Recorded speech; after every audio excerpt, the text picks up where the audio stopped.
Welcome to another episode of CH Sports with Kenny and Anthony. I am Anthony DeRazio, and to my left on the screen is Kenny Barber. Kenny, how you doing today? What's up, everybody? How we doing?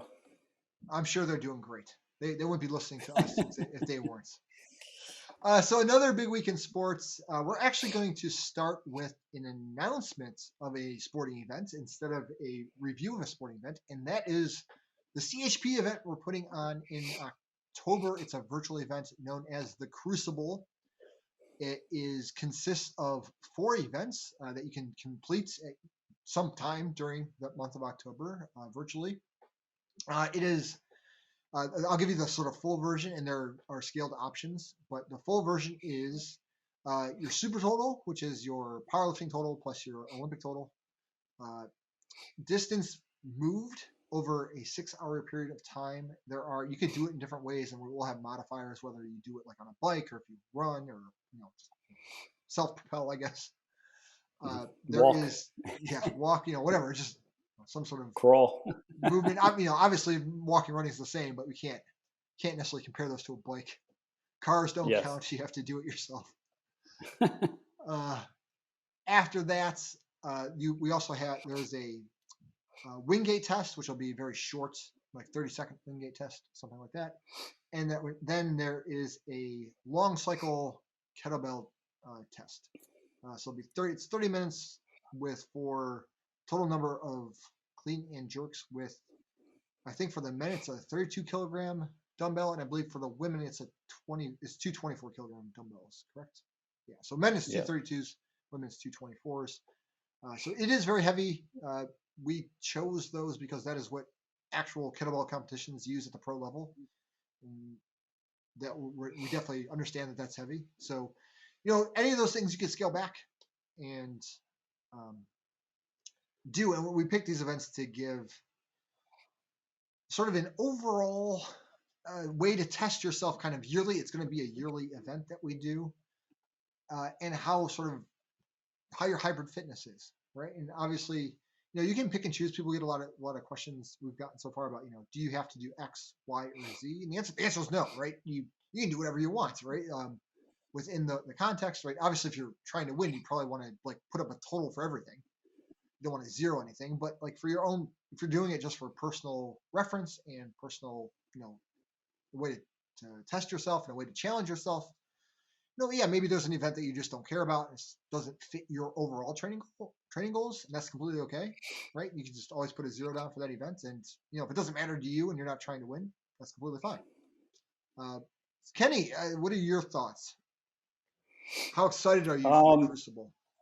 Yeah, I mean, it honestly kind of fits into what I typically do with being from a CrossFit background, right? It is some things that I'm very familiar with, including squatting, deadlifting, Olympic lifting, sprint test, right? 30 seconds of just awfulness.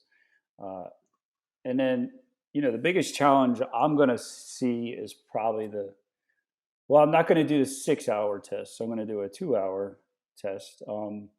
But I have done stuff in that time range before. I've done a half marathon row before.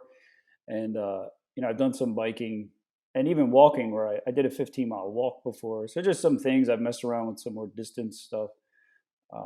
That'll probably be the bigger challenge for me, that portion of it. The kettlebell stuff, again, in the CrossFit world, we use kettlebells a lot. But I think too, it is important for people to understand that, hey, if that's not part of your training or you don't physically want to do that, think of it like this. Like you said, you don't mess with kettlebells. So maybe every minute for 30 minutes, you do one long cycle, right? Kettlebell clean and jerk, and you do 30 reps, right? Or just see how you feel. For the 2-hour time thing, maybe you walk for 2 hours, right? Or maybe you do a couple miles of running and that's your distance in 2 hours, even if it takes you a half hour, right? Yeah, that's your you don't have to move the entire time. Whatever you want to do, you can do. Yeah, and a lot of people are like, oh, Olympic lifts. But, again, grab a bar, do a snatch. There's your score, 45 pounds. Okay, you did it, right? And then if you want to be a little more competitive in it, you do some programming or follow along as we build to that testing month. And, just try a little more weight. But so it could be anything like that, right? Just use a barbell and do it. Um, Deadlifting, probably not my strongest lift, right? But I'll do a weight that is manageable and something that won't leave me bent over for a few days. Right? Not So, broken. yeah, not pro. I do have some back issues. I don't hide that information, so I have to be careful on deadlifts and do them really well and not push too much. Um, yeah, the squatting always interests me. I like back squatting. I like Olympic lifting, so I'll be doing some of that stuff as well. And yeah, I'm looking forward to it. It's a cool combination, I think, of tests. Especially with having such a short sprint day and then a long distance day, some power lifts, some Olympic lifts, and then messing around with those kettlebells. It's very interesting to me, very very intriguing. So I'll be doing all this stuff and following along and helping out coaching in the group, which if you want to Yeah. talk more So about. yeah. So we are doing group coaching. If you're interested in, getting some direction for this, myself, Kenny, Ariana, and Nicodemus, who've all been on the podcast, and the podcast that comes out, we're having a bonus episode of the podcast that comes out 2 days after this episode will come out. So check out the podcast. It's me and Ariana talking all about the Crucible. So I'm not going to eat up too much of the time here talking about it because we talk about it a lot there. But we are doing a group coaching thing that will have a weekly call. It's based on a template. Well, that template we're designing, we're building it right now, and it'll start next week. So the group coaching was going to start next week. It's going to be 12 weeks long, so effectively 3 months, and that will lead us right into like the middle of October. So it puts us like right in the middle of when you should be completing all this stuff.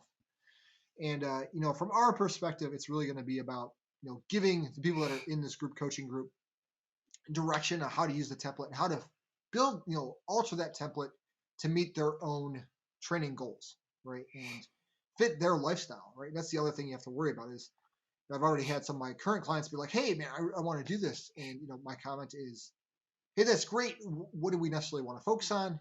It is the Crucible the thing, because if you're going to train for all of it, it's a lot, right? We're not going to hide that it's a lot to train for.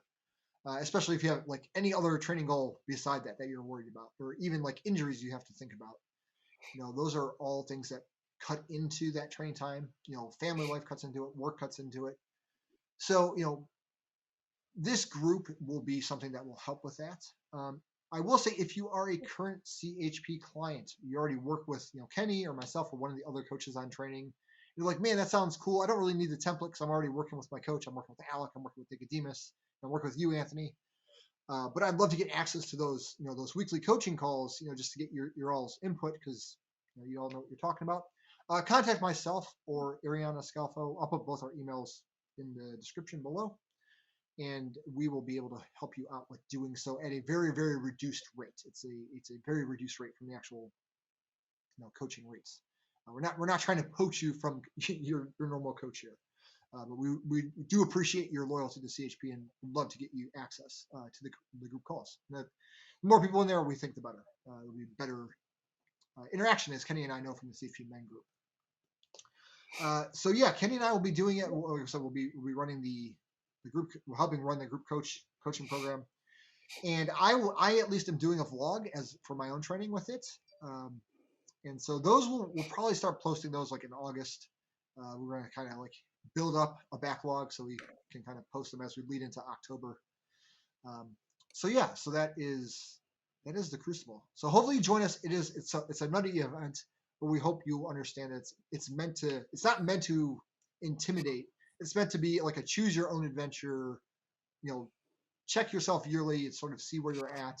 What maybe you should improve on. Like I know for myself, I'm using it as impetus to work on my cardiovascular health, right, and doing more longer distance endurance work. That's to me, that's like the big thing. That and training my legs more, which I've kind of gotten away from. So that's what I'm using it for. And I'm honest about that. My vlogs, the one vlog I've recorded so far. So use it to help yourself with your goals. And if you want to win, we wish you the best. We hope someone, a CHP affiliated person does it and crushes it. And yeah. Anything else there, Kenny? No, I mean, and I think that's the biggest thing to remember, right? do it according to what your goals are, what your lifestyle is. I love that. I think it's easy to get carried away into trying to train for the whole thing and spending a decent amount of time having to do it, right? Especially doing some longer runs and weightlifting sessions. And um, so, yeah, I mean, take it for what it is. Challenge yourself in the things that you think you can challenge yourself in, and the other stuff, just do the best you can, or whatever that looks like to you. So, yeah, and don't stress too much. It's just for fun, For, right? for sure. I will be the Yeah. sign up link for the race, the event itself will be below, and for group training will also be below. So if you're interested in just signing up, we're going to give away a bunch of swag with it if you're signed up and you complete it. Um, even if you're just doing it, I think we're giving away a bunch of swag. So click below. Some of the proceeds are going to go to some sort of charity. We're still working out the exact details, so we haven't announced the official charity yet. But it involves dogs, is what I've been told. So some money's going to go to a good cause. And if you're interested in group coaching, like I said, click below. Unless you're a current, training client, email myself or Ariana, and we will get you all straightened away. All right, actual events that happened in the world of sports this week. I would say let's start with what happened 2 days ago on Saturday night. We had Dustin Poirier fighting Conor McGregor, which I guess was a big event. And well, I'll just ask you, Kenny, what were your thoughts about the fight? If you saw highlights or if you saw the whole thing. I only saw one picture, and that's all I needed to see about the fight. It's pretty. I mean, and then I'm like, man, this is twice now in like the last couple months that we've seen this happen to a guy, and what an awful injury. And he also looks like he stepped back on it like the other guy did and just folded his leg in half. Um, and I didn't watch, but I heard there was quite a bizarre interview right after it happened with Rogan, Yes. and yeah, Yeah. it So just for people that don't know, at the end of the first round, Poirier and McGregor are exchanging. They both throw left. I think it was left. They both throw left crosses. They both like dodge, duck. There's whatever they duck, miss. dodge, dive. Yeah, Yeah, there's an actual boxing term there, but I'm forgetting right now. They both miss, and as Conor goes to step back, he steps back on his left leg. His left ankle collapses. Does the old roll, and it's not like a rolled ankle. It's like more than the rolled ankle. It's like the bone is clearly broken, kind of yeah. roll. Um, Poirier claimed earlier that he checked a kick, and that was what initially caused the damage. He thought, Yeah, it and had to that come from something else. That kind of injury yeah, because doesn't just like it was weird that like it wasn't just like it's one thing like we've all rolled our ankles like playing basketball or something. You yeah, like step on something and it rolls, or you put your foot down it rolls.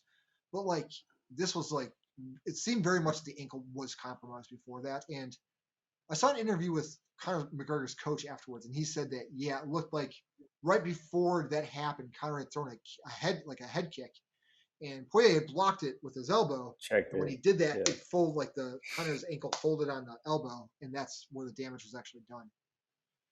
Up until that point, the start of the round, there was some good exchanges. Like McGregor had a few good moments, and then Poirier kind of thwacked him like much harder and better.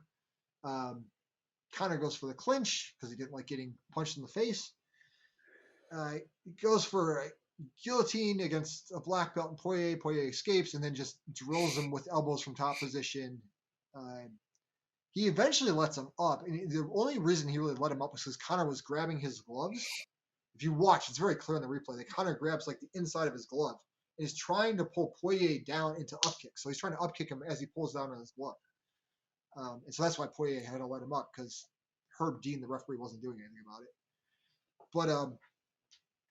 But Poirier was clearly winning the fight. It seemed like kind of just.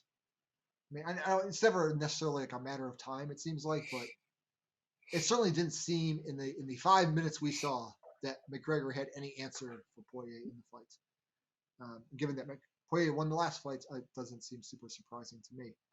yeah. So it's a frustrating ending, I guess, but I'm more annoyed because Conor's going to run his mouth and act like he didn't actually lose the fight, that his body gave out on him, even though That's Poirier still a was up loss. 10-8. Yeah, he lost, and he was up.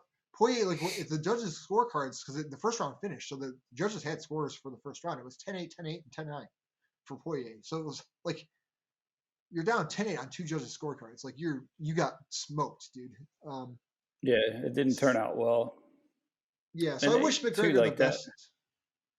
Yeah, I want him to heal, but like his interview afterward Yeah, was insane. but Like my I thing don't is know like, why you. why are you interviewing him right there? He just snapped his ankle in half. Why are we like that still picture of it is disgusting. Like I've rolled my ankle before, but that was not the same thing. Um, he definitely broke or dislocated something, and Yeah, it's he had to have just surgery the next day. Um, yeah. I I And don't know initially, like you exactly what said, he broke. you usually see it on the kick, right? That's what happened with the last guy. Yeah, But this sounds like it was more like kick, mess something up, plant, step, turn, whatever it may. He missed a punch and then he stepped back, and it was just snap city. So like not good. yeah. Um, I just looked up but yeah, the one like a close up picture. It's not good. no, it's that's all I needed to see to know what happened. And It's even like not you good. said, it didn't seem like he was doing well before that anyway. So it just sucks. You hate to see that injury or anything that kind of major. Um, I just didn't understand the interviewing afterwards. It just seemed weird to me. But I guess the guy is like must see TV most of the time, right? And he's always saying something. But if I got hurt like that, I would not want to be interviewed by anybody, right? Some kind of catastrophic leg injury. I don't want to talk to anybody at that point. But yeah, I don't know. And the more as much as I used to love the UFC and all of it that went with it, it's gotten a little bit bizarre for me. Uh, at times, I feel like it's a WWE or F, whatever it's called now, WWE. It's gotten a little too over the top. Like I liked it when the guys didn't say anything and just fought, and now it's turned Yeah, into something a little different. A lot more showmanship, and I guess people like that too. But coming from like wrestling, you never said nothing. You just there's wrestled. zero showmanship in wrestling. Yeah, it's just not what I'm used to as far as the sport. And it's such a sport that is based a lot in wrestling or like Muay Thai, where it's not a ton of showmanship. It's very disciplined and a lot of respect for your opponent and stuff like that. Uh, I guess this is the new. I sound like a grumpy old man. Get off my lawn. Um, but it's just like I don't know. I loved it when two guys just walked in and just started slugging away, and but God, the guys are so good now. It's insane how good they are at everything. Uh, it's it really is. But I also felt like too it's gotten a little watered down. I feel like it's every weekend as a fight. I used to like when there was a little bit more of a break in between UFC fights. A little more build up. And now it's just like you can watch one almost every weekend on pay per view at this point. I don't know. Yeah, Call me old. it is a very they've saturated the market. I would say it's very much a saturated market in terms of I think there is a line where it's between selling a fight and being like too over the top and too Yeah. showmanshipy. And I think McGregor, I think he hit his like the right balance like 3 years ago, and then since then he's just been why is he calling out Poirier's wife after the fight? Like Yeah, it's it's just like you shouldn't be calling I out don't someone's know. significant other like in No. any for any reason anyway, much less after the fight. As you're laying there with a broken ankle after you were getting your face caved in by the guy's elbow, like you don't really have room to Yeah. talk, and yet people will continue to watch him. It's like I was thinking about before we got in the air, before we got on the call. There's so many athletes that are very, very famous for reasons that are hard to fathom. Like when you really think about it, it's like, McGregor, it's like, okay, the guy's 1-4 in his last 5 fights. He hasn't won since 2016. He hasn't won in 5 years. It's like, okay, like at a certain point, like, as a person, Well, like he's a very interesting guy, like, because he's done a lot for charity and is in Ireland where he's yeah. from. So it's like, in some ways, he's like, you look at him, he goes, well, he's done a lot of good. And then he like will go have these interviews where he's like promoting a fight. And he starts talking about someone's significant other. It's like, how can you say these things? Like you're saying horrific, horrific things that like you really shouldn't be forgiven for. And I know you're probably just trying to sell the fight, but you're still saying stuff you really Shouldn't say. But then like on the other hand, you're doing all this good for charity. So it's a very weird dichotomy with him. Um, Yeah. And you he know, comes and from yet a he's a tough background. He comes from nothing, yeah. right? And it is a cool story. I like his story. I just feel like all he has left now is his mouth at this point. In as far as being a top tier fighter, I think he's clearly shown that he's regressing, getting older. And then you throw in a catastrophic type injury like that. Maybe that's all he's got left is just his mouth. I don't know. I mean, obviously he can still Well, fight, right? But yeah, he still fight, just probably not at the like hyper elite level. Maybe not top 5 in the world. Which is, to be yeah, fair, the people he's lost to have been, it's Khabib and yeah, Dustin, he's not losing to right? chumps. And Diaz, right? Those are the 3 Yeah, guys he's lost to, right? So it's not chump certainly, but yeah, but he doesn't no, even need to fight. He's got so many other business ventures. Like obviously he's making way more money outside of the cage than he is inside the cage. So he must enjoy it to some extent. Otherwise, why would you put yourself through it? It's not at this point. It's not helping your reputation. yeah, Yeah, so that's interesting. So hopefully he recovers. Hopefully he's maybe a little less trash talky. I doubt it, but one can hope. I'm glad Poirier won. Poirier seems like a class act. He seems like a very nice guy. He does a lot of work for charity.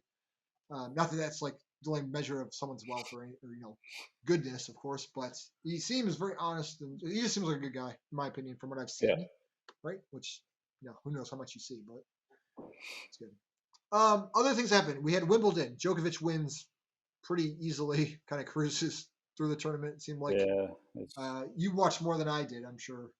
What were your thoughts? Well, I didn't see the final, but I did. Obviously, I let it be known I was a Federer fan last week.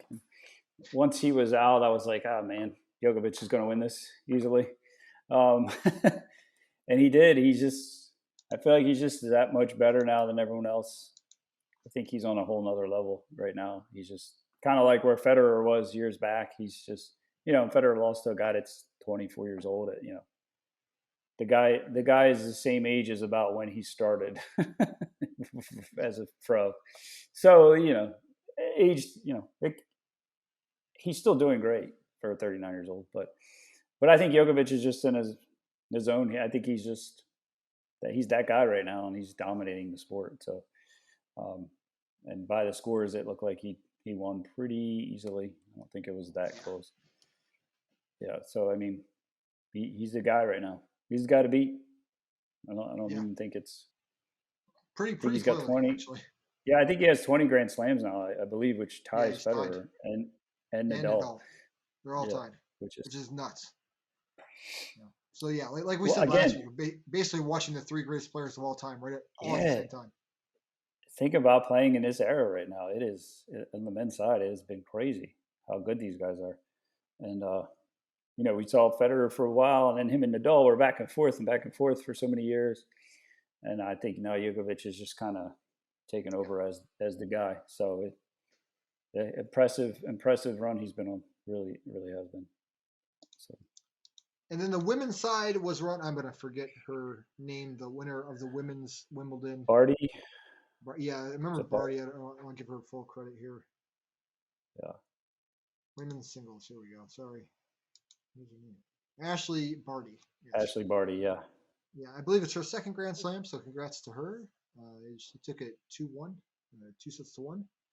yep. Yeah, so much closer. And the first Australian to win the Yeah, women's since 1980.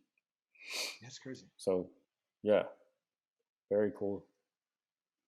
Very, very cool. And she's young though, right? She's a youth, as we call them. She's a younger. Youth. Yeah, That's she's what a people youth. call. Yeah. Let's see if So Ashley I'm trying to find her age. The other girl's 29. 25. She was born in 25. Yeah, she's pretty 96. young. Yeah. Yeah, I making me feel graduated in old. '95 from high school. Yeah. She wasn't born yet. There Um, you go. yeah. So and basically what I'm saying is like Serena's been up there for so many years, and those kind of names, and there are I feel like there's a nice new generation coming up with on the female side too. So should be interesting. You know, it's great to see people dominate for so many years, but then it's also like, cool, Serena won again, or Federer won again. Like you want to see some new people eventually, right? Some rising stars and some new faces, just to know the sport's still thriving and alive, right? Um, it's kind of like when the 49ers are great in football for so many years. You're kind of like, all right, or like the Patriots. You get tired of seeing the same people all the time. So yeah, there is kind of a little changing of the guard there, I think, on the women's side. Yeah, for sure. So it should be interesting over the next few years to see who kind of emerges as that person, right?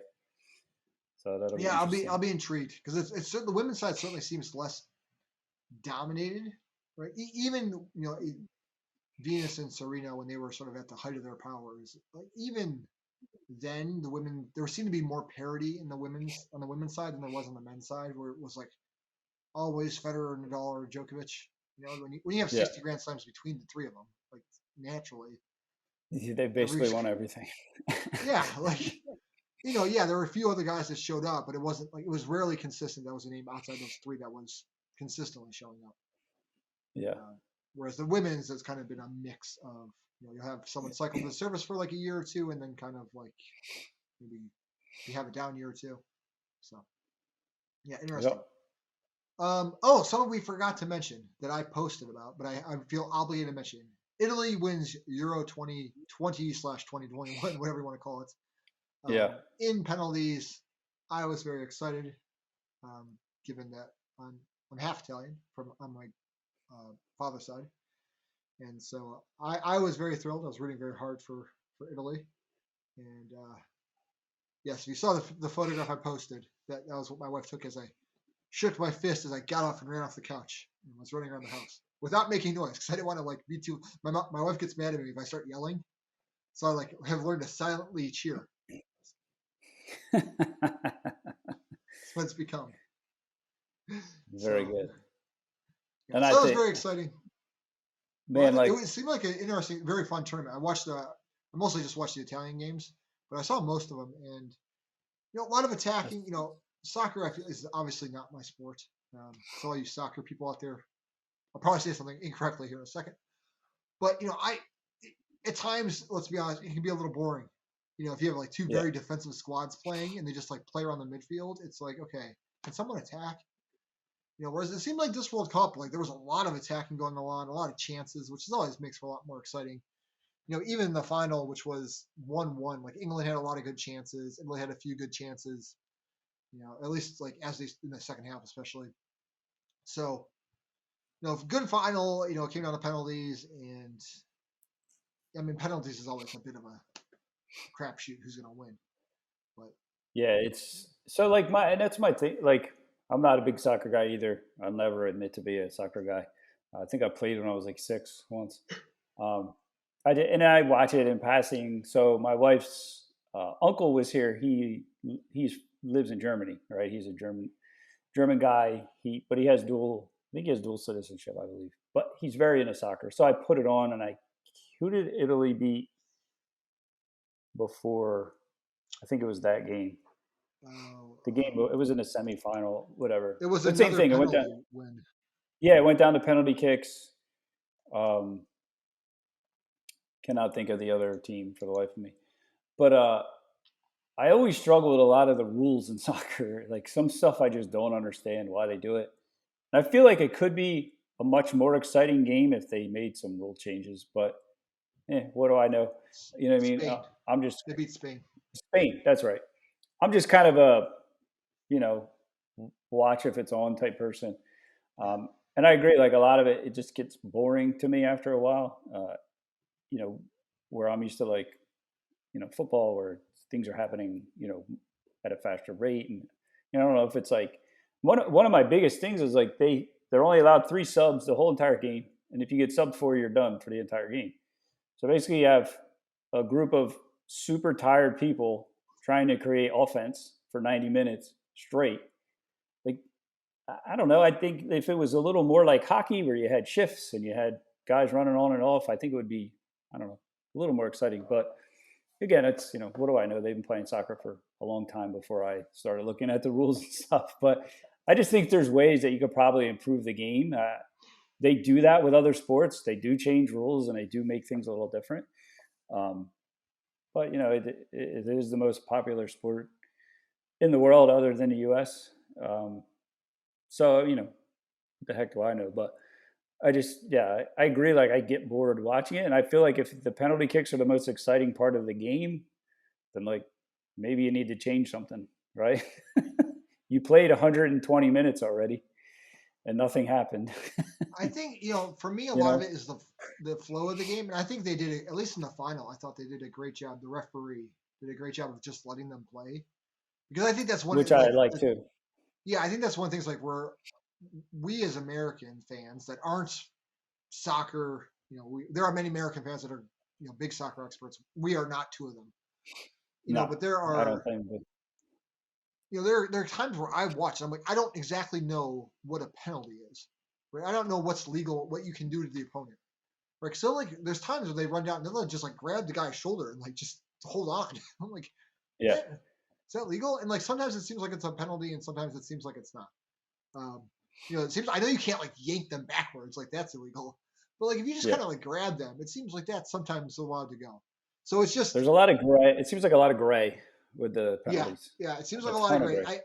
I do like when they let them play and they don't let them dive, and they just like the guy I, dives and the ref just goes, "You should have dove." yeah, Like, you didn't get touched, the dude. whole man. They talk about the flopping in the NBA. It is like times 20 in soccer. It drives me crazy. They're just guys just rolling, and they always hold their face. They'll get like kicked in the shin, but they hold their face. I don't understand it. It's very confusing to me. Um, I don't. They're like, stop rolling on the ground, and then they get up 2 seconds later and they're fine and they're running again. So it's like I don't understand it. Um, but I guess it's become a thing, just like in the NBA when guys are flopping all over, acting like they got hit in the face when they didn't really get hit in the face.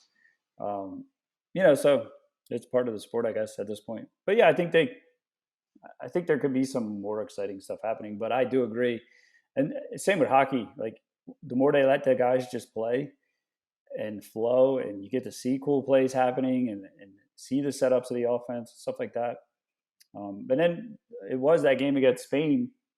I actually saw a goal, but it got called off for offsides. I'm like, why? It's so hard to score. Why is there even offsides? He was in that box before the ball, just barely, and he scored, and it was no goal. Oh, like, oh, we saw a goal. Oh, no, no goal. It's just, yeah. So yeah, I don't know. I don't know if maybe I'm just a American. I don't know. I don't. And maybe I just don't watch enough of it. I don't know. I try to, I'm sure just that's to. probably some of it is like understanding the tactics, like anything else. Like the more you understand about it, the more into it you can be because you understand like what's going Yeah, on more. Right? When you're just like it's like watching. If you never saw basketball before, and it's like someone like they're like dribbling at the top of the key, like well, shoot the shot. Like yeah. why are you just not shooting? Like isn't that the goal? But if you I understand do that basketball, in you just hockey. I say that in hockey sometimes. I feel like they pass. I'm like, just shoot it. You were wide open, and they're still busy passing the puck all around. It's just shoot the puck. Tampa Bay won again, by the way. Their second one in a row. the light. Tampa Yeah, Bay yeah. Lightning. Yeah, They won like 4-1 right in the final yeah, because they lost the pretty, fourth game. they're pretty So good. yeah, they're not bad. Yeah, They're not bad. I watch zero hockey, so I have no clue. yeah. I used to watch it a lot more than I do now. I just don't have time. I guess kids do that. So speaking of finals, we still have the well, I can't remember. Well, I guess the NBA finals. I don't think it started our last episode, so they are now started. The Suns are up as of recording this 2-1. The Bucks won yesterday, pretty convincingly. Giannis, what a week after having a sprained knee, is put in 41 or whatever. Yeah, he had a good Incredible game. performance for him. Yeah, But as we talked about last night was all about him, right? But Middleton and Holiday had a great game. yeah. That's why they won. The first two games they weren't very good, and they No, they lost. were terrible. They were terrible. They Yeah, shot like three. I think they were shooting like 22%. I figured it out. They were like something out of 65 shots. Like it was. I figured it out. It was something insane. They were shooting horribly. yeah. So and we mentioned that, like, if it's just him putting up 40, they're not going to win. Nope. They got to get at least 20 and 20 from those other two guys Yep. consistently, because there's Yep. no one else really on the team that can put up numbers like that. So it's funny how it played out. I literally was looking at the box score and I'm like, yeah, first two games they absolutely stunk, and the Suns won. And the Yeah. Suns are That's balanced, you. right? Go ahead. Yeah, I was gonna say you could almost just if you could just show you the Bucks box score, right, and just I could just tell you like what not even the box score, tell you like what Middleton, what his, how many shots he took and how many he made. Do the same thing for Holiday, and you could probably have a pretty decent chance of guessing whether or not they won or lost. Yeah. Right, that is like the deciding factor. I feel like, and that's what we've said the entire playoffs. Like you and I have been just harping on the fact that as those two go, that's how the Bucks go, and that's why they're so they're inconsistent. Is because generally those two are pretty good, but they have games where they are terrible, like god awfully bad, and then they have games where they're phenomenal and they beat the Suns by 20. And you go, okay, well, there's the peak and there's the valley. Yeah, There's a and big distance between the two. it gets to the point where it's like, hey, let Giannis get his points, right? Let him get his 30 or 40 or whatever it is, and then D up those guys, and hopefully they just don't shoot that well. And probably 2 out of 3 games so far, it's looking like they didn't shoot well. So yeah, it'll be interesting to see if the Bucks can win the next game. It's a very interesting series again. But Yeah, I mean, well, I think they're this still at this home, and they're 9. I think they're 8-1 or 9-1 at home so far in the playoffs. So yeah, they're they've been clearly, tough. They've been clearly a big home court advantage for them, or for whatever reason they're playing way better there. Especially yeah. those two guys. So if it gets to 2-2, who knows? I still think the Suns will win, but yeah, if it gets to 2-2, you never know. So Yeah. we'll see. I just like the Suns' balance more. I think they have more balanced Yeah. scoring Oh yeah, across. they're more consistent. And Their I'll tell you scores are what, more consistent. Their offense is more consistent. that Cam Johnson kid, I think he's a second or third year player on the Suns. Man, he is going to be a bright star in the future. I don't know if you saw his dunk last night, but I did not see this. My wife found a program she liked on CNN, and I was not even going to you got booted. try to. Yeah. There are times where you're like, this is, if you're in a relationship, I think everyone out there listening knows this. There are certain battles you fight. There are other battles you go, this is not the hill to die on. And that Yeah. was, I went to my wife. She seemed so happy and interested in this show. I was like, I don't care enough about that basketball game. And this show's pretty, Yeah. actually, it was a pretty interesting show. So I was like, I'll watch the show. So I But did it's not like see his dunk. obviously the Suns have Booker and they have Chris Paul and they have Ayton, right? They're their 3 main guys, and then they got a really good game from oh geez, drawing a blank.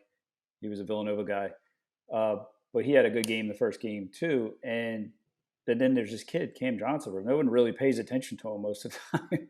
He's got an excellent 3-point stroke, and he's tall and he's long and he can jump. And man, he took off on a dunk last night. I mean, it was one of the better dunks I've seen in a while. It looked like he jumped completely over somebody. I will say, all the things you just described, tall, long, can jump, can shoot, are not me. Yeah. Nothing you said applies to me. And more conducive to a basketball player, right? Yeah. That's all the things that I just named, like things basketball players do well. But now he's just a really special looking athlete, man. He is just freaky, and his dunk was like, whoa, like, and you don't really pay attention to him much, and then he just comes out of nowhere and does some freaky shit, and you're like, wow. I found it on YouTube. It's playing an ad before the clip here, and the person entitled the video, Cam Johnson turns into Kobe and ends PJ Tucker's career with monster dunk. I mean, he literally jumps over the guy's head, basically. And right, let's see here. It is just a crazy dunk. And there's like 50 angles and in slow motion, and like the guy is he's a talented young man. I'll give him that. But yeah, you just kind of forget about him, and then he does something like that, and you're like, whoa. As a defender, I will say, as someone that, like, when I did play basketball, I was always better at defense than I was at offense. And I like took to that. I really like playing defense, and Yeah. that's one of those moments where you really the rules of the game and the way we sort of emphasize dunks and posters doesn't help you. Like chances Nope. are they're probably not gonna you're not gonna get the charge. They'll probably call you for the block no matter what. And you like He don't was stop out the of the play. circle. He was out of the circle too, so he had no chance. It just, Yeah, and I mean, he that is about as posterized as you can get, really, as far as yeah, it's dunks go. pretty nasty. Pretty nasty. But Reminds me of yeah, me. so yeah, it just, Just fly through the air. and it, but that's what I mean. Like that's how deep the Suns are. That they got still got talent like that as their fourth, fifth option, and Bridges is the guy I couldn't think of. Mikal Bridges. He's the Yes. guy. He had like 27 points, I think, the first game or the second game. I can't remember. Um, yeah, so you just have a lot of options there. So it's not like the Bucks where it's like Giannis, Holiday, Middleton. That's it. Once in a while Lopez will throw in some nice shots. Otherwise, they're not getting much scoring. Yeah. Not consistently. I was gonna say their one No, wing guy. Who's their wing? I hate to say the white they got guy. The white Tucker. guy. They got Tucker doesn't play offense really. yeah. I feel he's defense. I forget who I'm thinking of. I want to say And it's they a Duke lost the guy, but guy. The one guy's out with injury. Another Villanova guy, actually, the guard. He's out for the year. They lost that him. might be who I'm thinking of. Is it Della Vecchia or Della? I forget what his name is. Delvedova. Delva, yeah. He was on the Cavs for a long time. So No, not him. This kid he was from okay. Villanova. I can't remember his last name. He was on that really good team Villanova had a couple years back, but he's been out. So yeah, it just Who am I thinking of? the Bucks play great defense, but I just think they're a little short on Oh, offense right now. So Connaughton was who I was thinking of. okay, Yeah, he's like a 3-point shooter. It was 2 for 4 last night. So yeah, gotcha. he's like a guy that maybe gets you like 7 to 10 points. Yeah, He's not gonna get more than that. All right. What else do we want to talk about? Was that it? I feel like we're missing something that we mentioned chatting about. that was the Tour de France. We did Yes. briefly Kenny mention that. Kenny does I not went on a understand the rant. Tour de France. I mean, I understand it. After 45 minutes of watching it, I still didn't know who was winning. It was just very frustrating. Yeah, I will say if you it's been either a long time since you've watched the tour and you've It sort of has been a forgotten how long it time. works, or you've never watched the tour before. If you just jump into the middle and like watch one stage, it is very confusing as to like what the hell is happening Not because only there's that, like too, is like the screen is just like this with numbers and names the whole time. I had no idea. I'm like, I don't know what's happening. It was very confusing. it's unfortunate we weren't recording because Kenny went on a full rant about his getting lost in order to try to figure out who's just winning the stupid race Yeah. before we started recording. But yeah, they understand that there's like different competitions within the race itself, right? And understanding that you have the Tour de France, like people think like who wins the Tour de France? Well, that's a 3-week race, and so like to win that race doesn't mean you're winning every day, right? Like you don't necessarily win each stage. Like you can win multiple stages and still like lose the tour by hours Yeah. because you lost 1 or 2 stages by a lot of time. Um, so there are, if you're not familiar with that, it can be very frustrating to try and watch and figure out like why they keep talking about this guy. He's not even like winning. Like when they show the like who's winning the tour, he's not even on the screen. Yeah, they're all he's talking about this here. But if for those that were watching tour, not the most exciting week necessarily. Week 1 was way more exciting in terms of like movement in the GC, the general qualification. I guess the big news this week in the tour is that Mark Cavendish, who's a sprinter, so he wins sprint stages. He's not. He loses a lot of time in the mountains, so he is not ever in the running or even close to in the running for like the overall Tour de France. But like when it's a flat stage and it comes down to like a group sprint, he has tied this week. He tied the record for most sprint stage wins in his history. So he Sorry, I did think tie it. some, Gotcha. yes. Sorry, some But random to me, idiot it's started like complaining. to me, it's like as a viewer, right? I'm not an avid guy with the tour. Like I said, I did used to watch it a lot when I was a kid when it was like Lance and Greg LeMond and them kind of guys. But back then, I don't think they had many graphics other than like, here's who's winning. You know what I mean? Like, here's the list of the 10 guys that are winning. So it was a lot less confusing.